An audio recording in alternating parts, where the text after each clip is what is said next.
তাকিয়ে নাই তাকিয়েছিলাম আজকের মাহফিলের প্রধান বক্তা বাতিলের আতঙ্ক إنهم في صلاتهم خاشعون صدق الله مولانا العظيم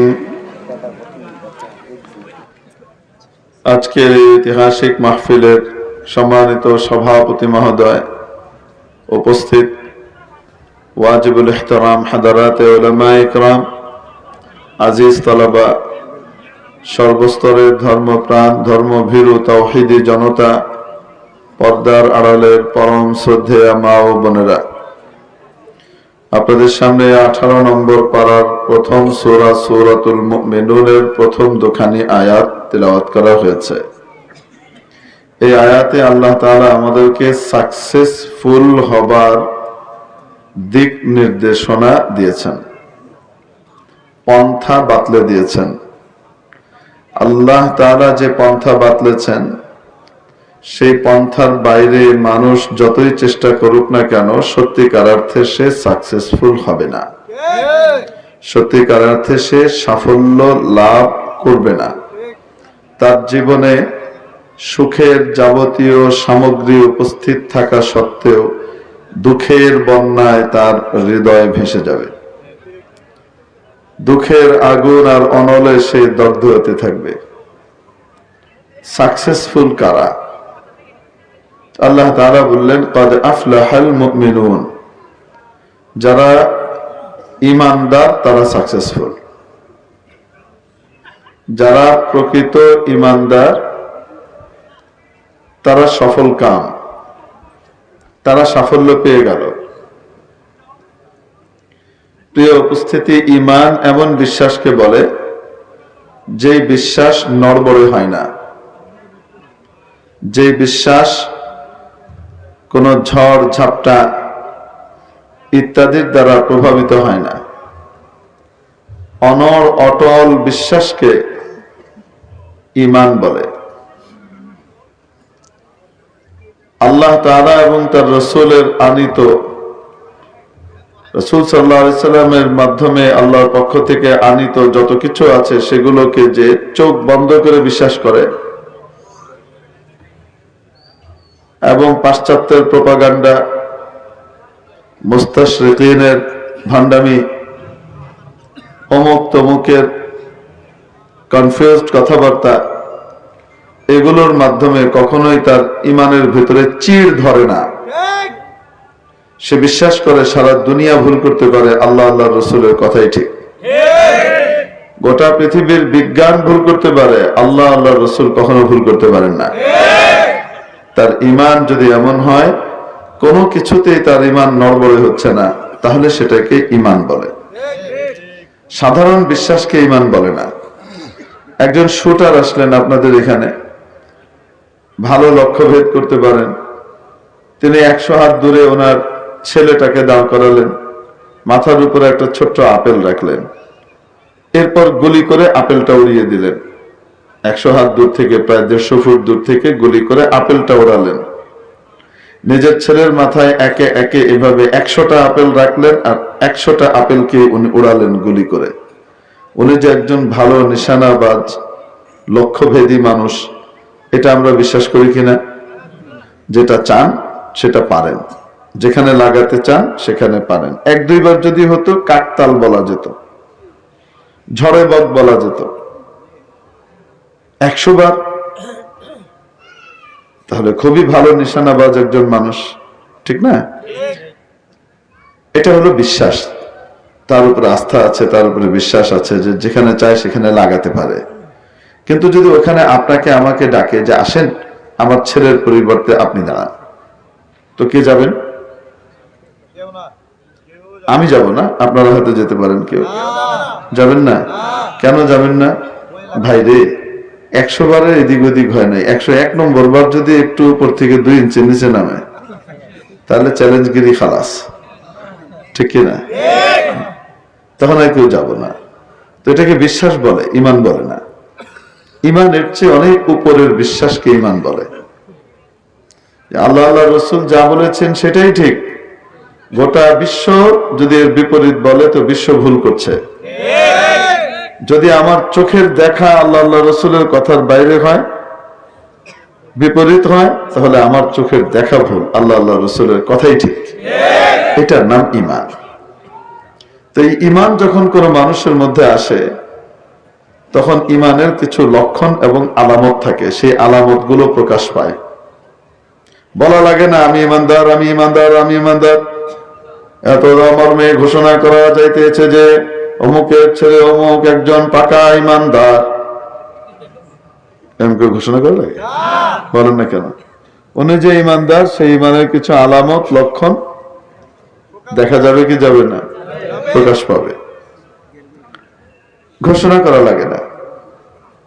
যখন ঈমান আসে, ঈমান তার আলামত, তার লক্ষণ, তার বৈশিষ্ট্যগুলোকে সাথে করে নিয়ে আসে। যেমন এখন কোন কাল? গরমকাল না শীতকাল? আসতে বলুন। এখন শীতকাল।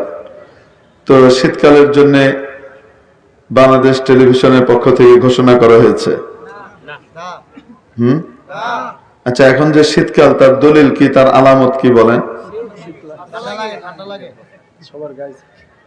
ঠান্ডা লাগে, ঠান্ডা তো দেখাতে পারবেন না, কিন্তু আলামত আছে। সে আলামত হলো ওই যে জ্যাকেট, এই যে গায়ে গরম, মানে মাথায় গরম টুপি, গায়ে কোট, ওই যে সোয়েটার, কারো মাথায় মাফলার, কারো মাথায় গরম রুমাল, কারো গায়ে শল বা চাদর। বলেন না কেন? বাড়িতে লেপ কম্বল, মোটা কাঁথা, এগুলো সব বেরিয়ে এসেছে।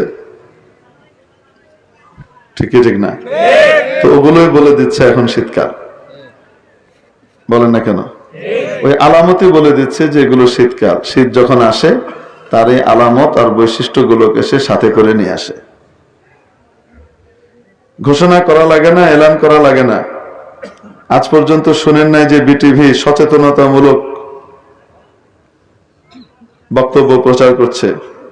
শীত আগত প্রায়, সকলকে অনুরোধ করা যাচ্ছে শীতের প্রকোপ থেকে বাঁচবার জন্য আপনারা আপনাদের চাদর, লেপ, কম্বল, মাফলার, সোয়েটার, জ্যাকেট, পায়ের মোজা ইত্যাদিকে গুরুত্বের সাথে বের করুন।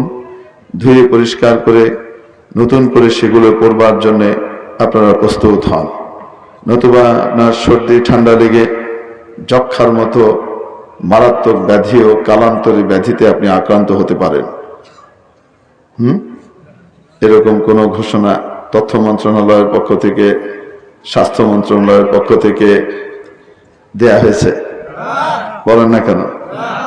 কোনো কিছু দেয়া লাগে না। কেন? শীত যখন আসে, আশপাশের তার লেপ কম্বল, সোয়েটার, জাম্পার, জ্যাকেট, মাফলার যা আছে সবকিছুকে সাথে করে নিয়ে আসে। আরবিতে এটার উদাহরণ দেওয়া হয়েছে, যা আল বরদু আল জুব্বাতি, মফুলে মাহুর উদাহরণ আপনারা জানেন। শীত আসে, সাথে তার এই সমস্ত বস্তুগুলাকে নিয়ে আসে। ঠিক ঠিক না? ঠিক তেমনি ভাবে ইমানদারের ঈমান,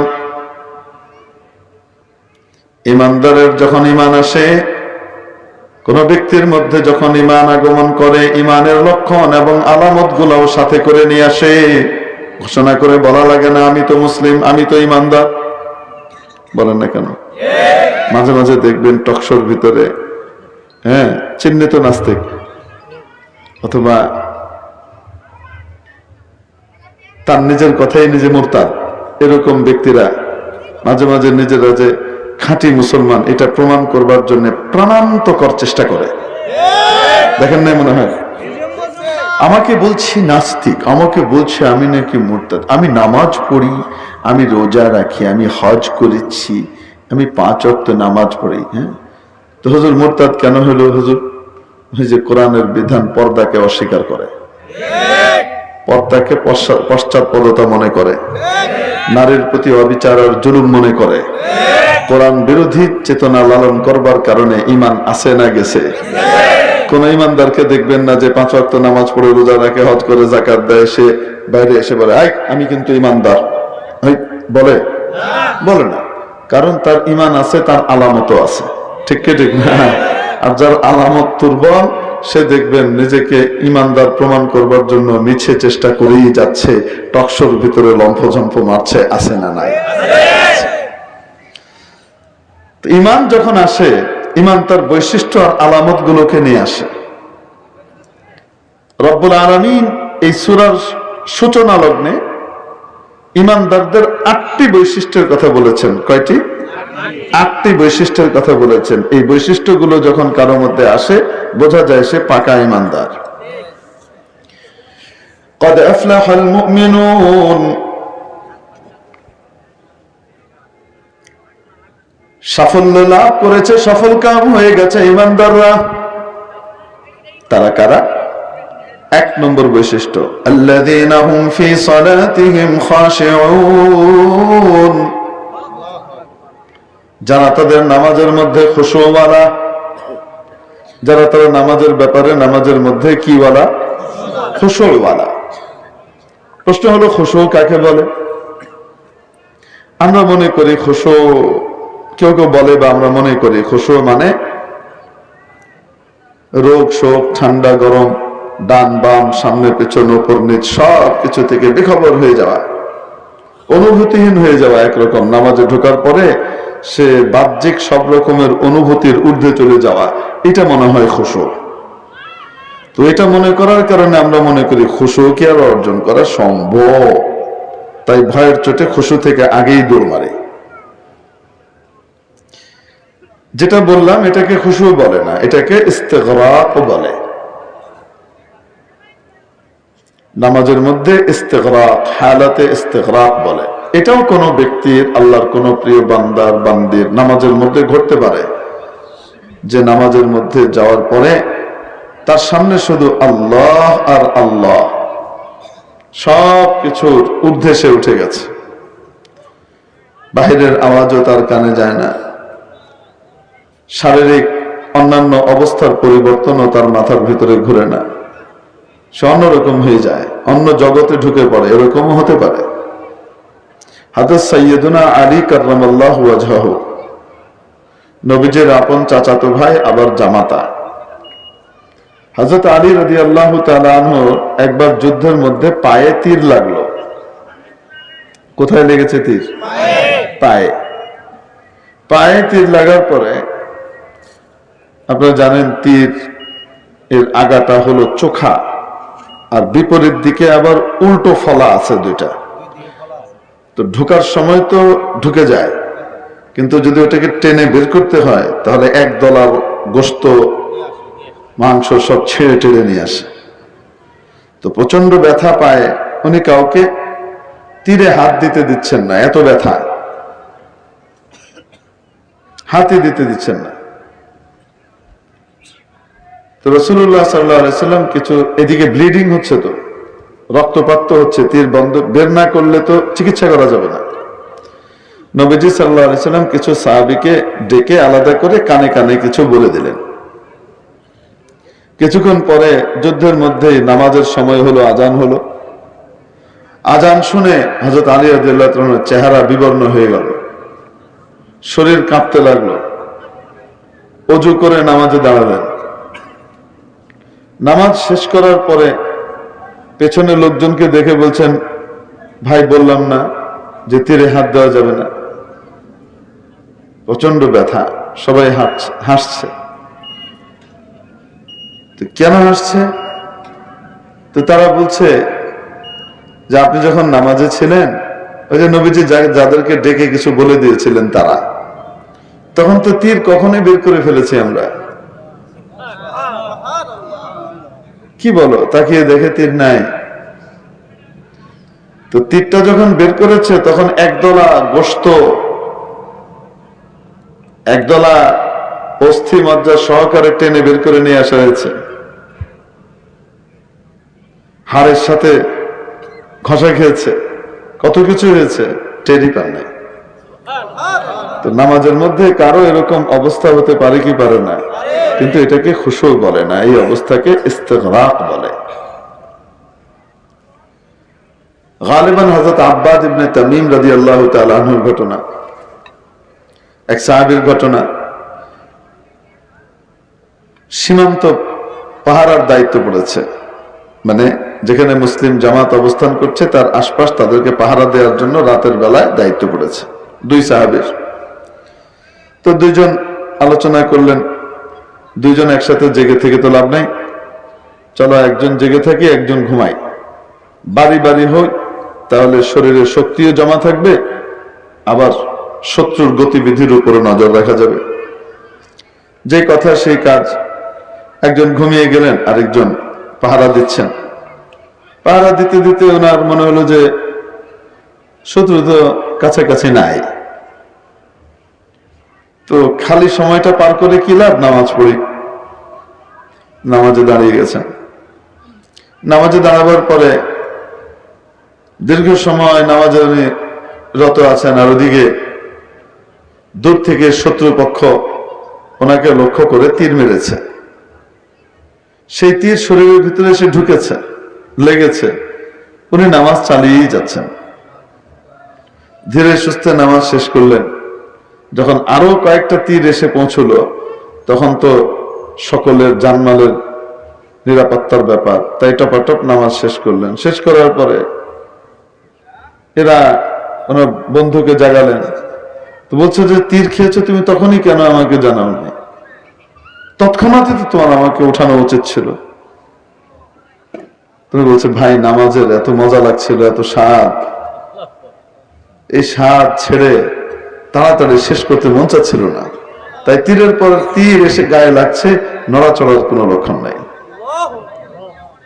তো এই হালত মানুষের হতে পারে, কিন্তু সেটাকে ইস্তেগরাক বলে, খুশু বলে না। শাইখুল আরব ওয়াল আজম শাইখুল ইসলাম সৈয়দ হোসাইন আহমদ মাদানী রহমতুল্লাহ আলাইহি এই উপমহাদেশের উজ্জ্বল নক্ষত্র, ঐতিহাসিক দারুল উলুম দেওবন্দের সদরুল মুদাররিসিন শাইখুল হাদিস ছিলেন, সবচেয়ে বড় হুজুর ছিলেন, যাদের হাত ধরে ব্রিটিশ বেনিয়ারা এদেশ থেকে বিতাড়িত হয়েছে, আর যাদের হাত ধরে এদেশ স্বাধীনতা ফিরে পেয়েছে 1947 সালে, তাদের অন্যতম সিপাহ সালার। একবার কোন সফরের মধ্যে ছিলেন, সাথে সঙ্গী সাথীরা আছে। সফরের মধ্যে যাওয়ার পরে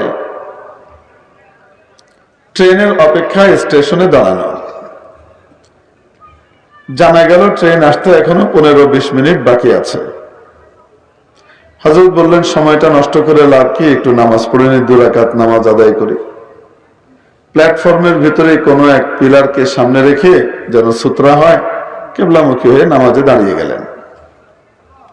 ওনার দেখা দেখি সঙ্গী সাথীরাও চিন্তা করলো, হযরত নামাজ পড়ছেন, তো আমরা বেকার বসে থেকে লাভ কি, আমরাও পড়ি। তারাও নামাজে দাঁড়ালো। যথাসময়ে ট্রেন আসলো। আপনারা জানেন ট্রেন যখন স্টেশনে ঢুকে কেমন ঘর ঘর ঘর ঘর বিশাল আওয়াজ হয় না, ভয়ঙ্কর আওয়াজ হয়। ঢুকার আগ দিয়ে আবার হুইসেল দেয়, কেউ যেন লাইনের উপরে না থাকে, সতর্কতামূলক। এখন ট্রেন আসার আওয়াজ পেয়ে ঝটপট সকলে যার যার নামাজ শেষ করে ফেলেছে। হযরতের এখনো 1 রাকাতও পুরা হয় নাই। উনি ধীর স্থির ভাবে নামাজ পড়েই যাচ্ছেন। ট্রেন দীর্ঘ সময় থেমেছে, শত শত মানুষ উঠানামা করেছে, কত হাঁক ডাক, হইচই, কুলির চিৎকার, ফেরিওয়ালার হাঁক ডাক, অনেক আওয়াজই হয়েছে। শেষে ট্রেন চলার সময় হয়ে গেছে। ট্রেন ছেড়ে দিল। তার আগে ইঞ্জিনিয়ার সাহেব হর্ন বাজালেন, পেছন থেকে গার্ড বাঁশি ফুঁকেছে, কত আওয়াজ। হযরতের এখনো নামাজ শেষ হয়নি। সাথীরা অস্থির, ট্রেন তো মিস হবে। ট্রেন রওনা হয়ে গেল। আল্লাহর কি কুদরত, চাকাটা 2-4 গড়ান দিয়ে আবার থেমে গেল কোনো কারণে। দীর্ঘ সময় পরে হযরতের নামাজ শেষ হয়েছে। শেষ করার পরে উনি জিজ্ঞেস করলেন হযরত মাদানী রহমতুল্লাহ আলাইহি, ভাই গাড়ি আই আনে মে কিতনি দের বাকি হ্যায়? ট্রেন আসতে আর কতক্ষণ বাকি আছে, আর কি 2 রাকাত পড়া যাবে? তারা বলছে হযরত ট্রেন এসেছে, দীর্ঘ সময় থেমেছে, শত শত মানুষ উঠানামা করেছে, কুলি টুলির ফেরিওয়ালার কত হাঁক ডাক চিৎকার হয়েছে, ট্রেন আবার ছেড়েও দিয়েছে। আল্লাহর কি কুদরত, 2-4 গড়ান দিয়ে চাকাটা আবার থেমে গেছে, ট্রেন এখনো থামা। আচ্ছা চলো চলো চলো, তাড়াতাড়ি সবাই মিলে ট্রেনে উঠলেন। যার যার সিটে বসার সাথে সাথে আল্লাহর রহমত ট্রেন আবার চলা শুরু করলো। তো কেউ সাহস করে জিজ্ঞেস করলো, হযরত যখন ট্রেন আসে সেই আওয়াজ পেয়ে ঝটপট নামাজ শেষ করতে হবে, না হলে ট্রেন চলে যাবে। এজন্য আমাদের মধ্যে এক অস্থিরতা তৈরি হয়েছিল। আমরা তাড়াতাড়ি কি করেছি, নামাজ শেষ করেছি, কিন্তু আপনি নির্বিকার চিত্তে নামাজ পড়েই যাচ্ছিলেন, আপনার মধ্যে কোনো অস্থিরতা তৈরি হয়নি। উনি বললেন, ভাই, যদি এই আওয়াজগুলো আমার কানে পৌঁছতো আর কান দিয়ে আমার অন্তরে যেত, তাহলে অবশ্যই অস্থির হতো, এটাই স্বাভাবিক ছিল। আমিও তোমাদের মতো অস্থির হতাম, কিন্তু আমার মনিবের আল্লাহ তাআলার অনেক বড় দয়া, কৃপা, অনুকম্পা, ফজল, করম, ইহসান, মেহেরবানি, যে আল্লাহ তাআলা আমাকে নামাজের মধ্যে বধির বানিয়ে দিয়েছিলেন। আমি শুনতেই পাইনি কি হয়েছে, যার কারণে আমার মনের ভিতরে কোনো ইজতিরাব, কোনো অস্থিরতা কিছুই তৈরি হয়নি। তো এরকম অবস্থাও মানুষের নামাজের মধ্যে হতে পারে, কিন্তু এটা সকলের পক্ষে সম্ভব নয়, ঠিক কিনা? এটাকে খুশু বলে না, এটাকে ইস্তেগরাক বলে। তো খুশু কাকে বলে? খুশুর অনেক অর্থ আছে, তার মধ্যে একটি অর্থ হলো আল হুব্বু ওয়াল মাহাব্বাতু, মহব্বত এবং ভালোবাসা। এই অর্থের দিক থেকে আয়াতে কারিমার মর্ম দাঁড়াবে আল্লাযীনা হুম ফি সলাতিহিম মুহিব্বুন, যারা তাদের নামাজের মধ্যে আল্লাহর প্রেম ভালোবাসায় বুঁদ হয়ে থাকে। আল্লাহর মহব্বত যাদেরকে স্পর্শ করে তারা।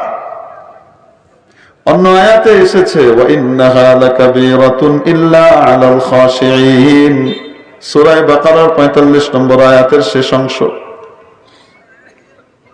তবে নামাজ অনেক ভারী জিনিস, অনেক কঠিন জিনিস, কষ্টদায়ক জিনিস। তবে যাদের কাছে খুশু আছে তাদের জন্য নয়। অর্থাৎ এই অর্থের দিক থেকে মহব্বতের দৃষ্টিতে অর্থ দাঁড়াবে যাদের কাছে মাওলার মহব্বত থাকে, আল্লাহর ইশক, প্রেম আর ভালোবাসা যাদের হৃদয়কে গ্রাস করে নেয়, তাদের জন্য নামাজ কোনো কঠিন বস্তু নয়, বড় স্বাদের এবং আনন্দের বস্তু।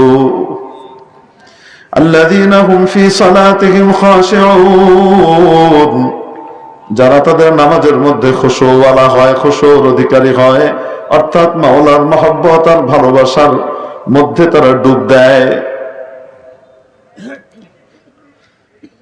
ভালোবাসা নিয়ে নামাজ পড়ে, যে আল্লাহর মহব্বতের সাগরে ডুব দিয়ে নামাজ পড়ে, আর যে ভাষা ভাষা স্বাভাবিকভাবে নামাজ পড়ে, দুই নামাজের ভিতরে আসমান জমিনের পার্থক্য। প্রিয় উপস্থিতি, শাইখুল হাদিস হযরত আল্লামা জাকারিয়া সাহেব রহমতুল্লাহ আলাইহি এক ঘটনা লিখেছেন। এক ছোট্ট বাচ্চা, 7-8 বছরের বাচ্চা, কুলির কাজ করে বাজারে।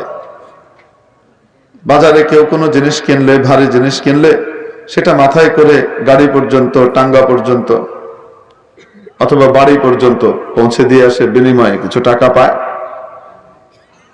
কুলিকে কি বলেন আপনারা? কুলি তো? হ্যাঁ। তো আরবিতে বলে হাম্মাল। তো ছোট বাচ্চা কুলির কাজ করে। এক ভদ্রলোক বড় একটা মাছ কিনেছে। সেই মাছ কেনার পরে বাচ্চা যে বলছে, চাচা যান, আপনার মাছটাকে বাড়িতে নিয়ে যেতে হবে? ভদ্রলোক বললেন, হ্যাঁ নিতে হবে। তো আমি নিয়ে যাই, যদি অনুমতি দেন। ভদ্রলোক বললেন, মনে মনে খুশিও হয়ে গেলেন। বড় মানুষ নিলে বেশি টাকা দেওয়া লাগতো, পিচ্চিকে লামসাম একটা ধরাই দিলেই হবে। কিছু মানুষ আছে হাজার হাজার টাকা দিয়ে জিনিস কিনে, আর গরিব মানুষটার প্রাপ্য অধিকার থেকে তাকে বঞ্চিত করে বিমল আনন্দ উপভোগ করে। এটা বিকৃত রুচির লক্ষণ। যাই হোক, সাহেব নিয়ে নিয়েছেন। বাচ্চা মাছ মাথায় নিয়ে রওনা হয়েছে। বাজার এবং বাড়ির মাঝামাঝি জায়গায় যখন পৌঁছেছে, পাশের মসজিদ থেকে আজানের আওয়াজ এসছে। আজানের আওয়াজ শোনার পরে ছোট্ট বাচ্চা বলে, চাচা যান, আমার মালিক, আপনার মালিক, আসমানের মালিক, জমিনের মালিক, মহাবিশ্বের মালিক আল্লাহ রাব্বুল আলামিনের পক্ষ থেকে ডাক এসেছে, মসজিদে যেতে হবে। আমি তো সেই ডাক উপেক্ষা করতে পারবো না। আমাকে অনুমতি দেন, আমি নামাজ পড়ে আসি, তারপরে নিয়ে যাব। আর যদি আপনার বেশি তাড়া থাকে অন্য কাউকে দিয়ে নিয়ে যেতে পারেন, আমাকে কোনো টাকা দেওয়া লাগবে না, যেহেতু কাজ সম্পন্ন করি নাই। দেখবেন সাধারণত যারা নিজেরা নামাজ পড়ে না, অন্য কেউ পড়তে চাইলে তাদেরকে সাধারণত তারা বাধাও দেয় না। তারা চিন্তা করে, ভাবে আমি পড়তে পারছি না, ভালো কাজটা করতে পারছি না, একজন করছে, করুক না। এর বিপরীতে কিছু মানুষ এমনও আছে, নিজেও পড়ে না, অন্যকেও পড়তে দেয় না, এরকম ইতর প্রকৃতির মানুষ আছে না নাই? এই ভদ্রলোক প্রথম প্রকৃতির ছিলেন। বাচ্চাকে বললেন, যাও তুমি পড়ে আসো, আমি এখানেই দাঁড়াই। ওই ভদ্রলোক নামাজে গেলেন না, ছোট বাচ্চা নামাজে গেল। নামাজ শেষ হয়ে গেছে, মুসল্লিরা বেরিয়ে গেছেন, ইমাম সাহেব, মুয়াজ্জিন সাহেব, খাদিম সাহেবরাও বেরিয়ে গেছে, বাচ্চা বের হয় না। এদিকে ভদ্রলোক উসখুস করছেন, অস্থির হয়ে উঠছেন, কেন আসে না। এক পর্যায়ে উনি মসজিদের পাশের যে জানালা, পাশের দিকের দরজা দিয়ে না, যদি ভুলে ঢুকে পড়ে তাহলে মুশকিল, তো জানালা দিয়ে যে বলছে, এই বের হচ্ছিস না কেন? তো বাচ্চা বলে, বের হতে দেয় না। ভদ্রলোক খুব রেগে গেলেন, মসজিদে কোনো লোক নাই, এই বয়সে মিথ্যা কথা বলিস, কে বের হতে দেয় না?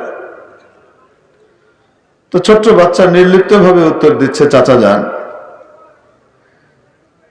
এই বাড়ির মালিক যিনি আপনাকে ঢুকতে দিচ্ছেন না, তিনি আমাকে বের হতে দিচ্ছেন না। এই ছোট্ট কচি বাচ্চার হৃদয়ে মাওলায়ে পাকের মহব্বতের সুধরান লেগে গেছে, মাওলার আগুন জ্বলে গেছে, মহব্বতের ভালোবাসার আগুন জ্বলেছে, যার কারণে মসজিদে গেলে সে প্রশান্তি অনুভব করে, মাবুদের নৈকট্য পায়, সেখান থেকে দূরে যেতে চায় না। নামাজ তার জন্য বড় স্বাদের, বড় মজার, বড় আনন্দের বিষয়ে পরিণত হয়েছে।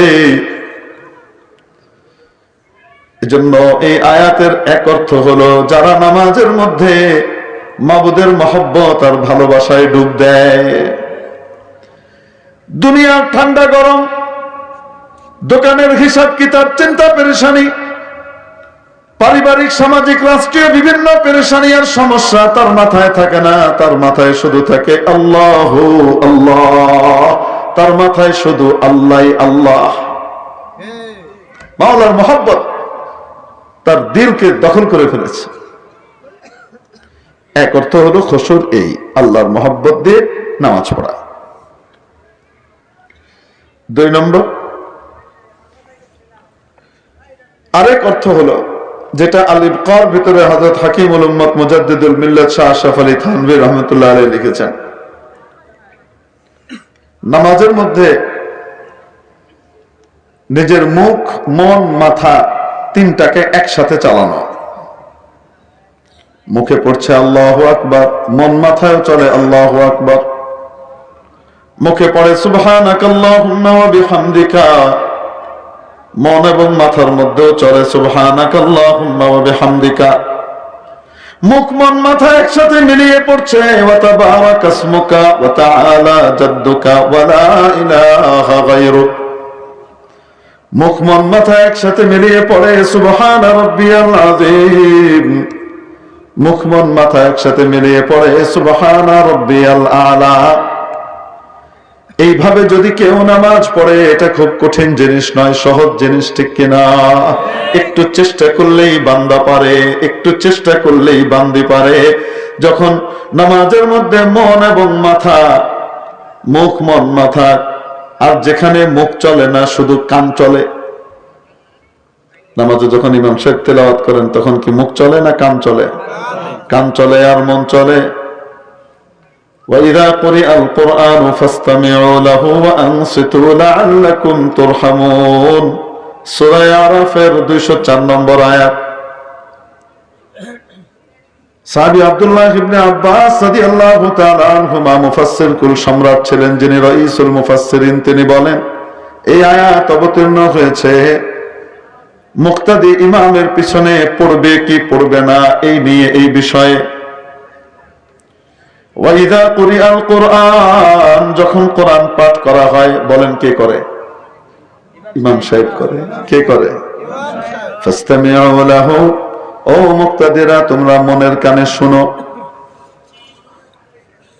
যেখানে শোনা যায় সেখানে তো মনের কানে শুনবে, যেখানে শোনা যায় না, যোহর আসরে শোনা যায়, ইমাম তো পড়ছে, শোনা যায়। ওয়ানসিতু, সেখানেও একেবারে চুপ করে থাকো। লাআল্লাকুম তুরহামুন, তাহলে রহমত প্রাপ্ত হবে, তাহলে রহমতের ভাগীদার হবে।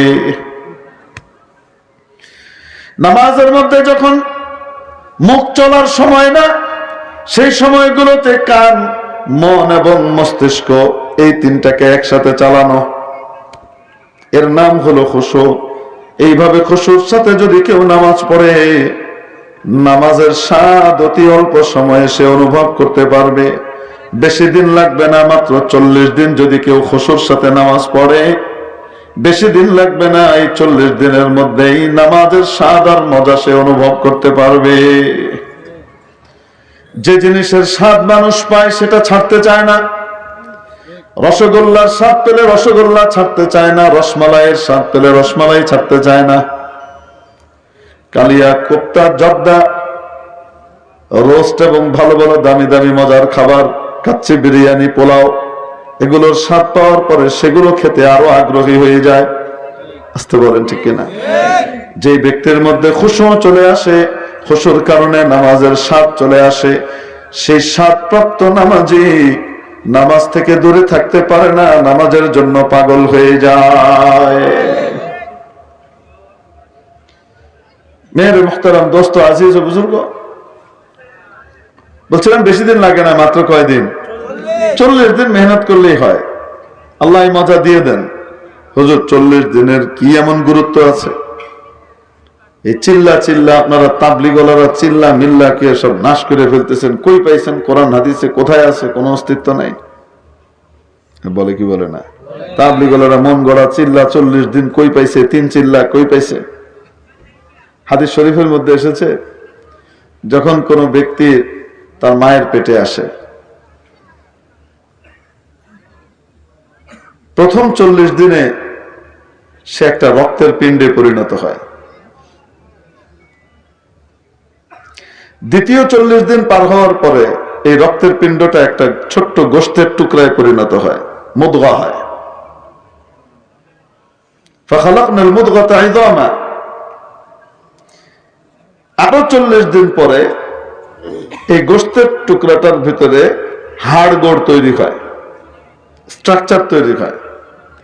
43 পার হবার পরে আল্লাহ তাআলা একজন ফেরেশতাকে পাঠান, যাও ওই বান্দার শরীরে রূহ দিয়ে দাও, সুবহানাল্লাহ, জীবন দিয়ে দাও।